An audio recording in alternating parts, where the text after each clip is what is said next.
लेकर आएंगे, हम फौज लेकर आएंगे, टैंक लेकर आएंगे, बंदूकें लेकर आएंगे और उनको उठा के मसमार कर देंगे। और तो कोई तरीका नहीं है, हम नहीं उठा सकते किसी को। ये एक तरीका है कि आप पूरी गोलियां मारें, मार दें सबको, बमबारी कर दें उनके ऊपर, उठा दें उनको।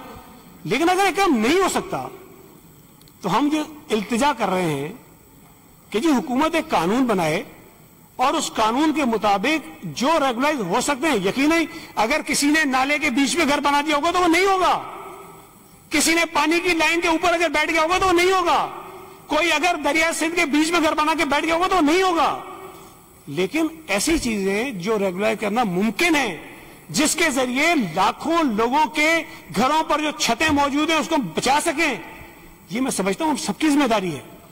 ये कोई कहेगा जी मैंने गलत किया, इन्होंने नहीं किया, या मैं ये को इन्होंने किया मैंने नहीं किया, हर दौर में लोगों ने गलत किया होगा।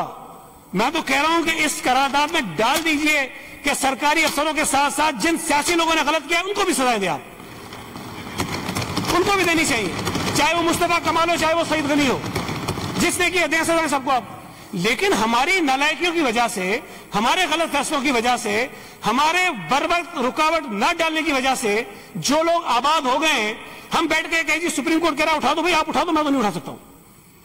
सुप्रीम कोर्ट पे कंटेम्प्ट मुझे एक लगी हुई है, 10 लग जाए, मैं ये अपने सर पे बोझ नहीं उठा सकता कि इस सूबे में रहने वाले लाखों लोगों के घर मसवार करने का कोई फैसला मैं मान लूं।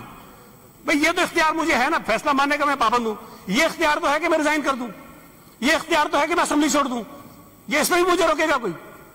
सर अगर ये फैसला हो गया कि सारे घर तोड़ने में, यहां खड़े होकर कह रहा हूं मैं असेंबली छोड़ दूंगा सर, वजारत तो छोटी सी बात है, मैं नहीं कर सकता ऐसे असेंबली में बैठ के लोगों की नुमाइंदगी, जहां मैं उनकी छतों को नहीं बचा सकता हूं, जहां मैं उनके घरों को नहीं बचा सकता हूं, सिर्फ इसलिए कि जी सुप्रीम कोर्ट का फैसला है। फैसला सर आंखों पर, जो अमल दरामद करा सकता है वो करा लीजिए, हमारे बस की बात नहीं है कि हम ये अमल दरामद करा सकें। बहुत शुक्रिया सर।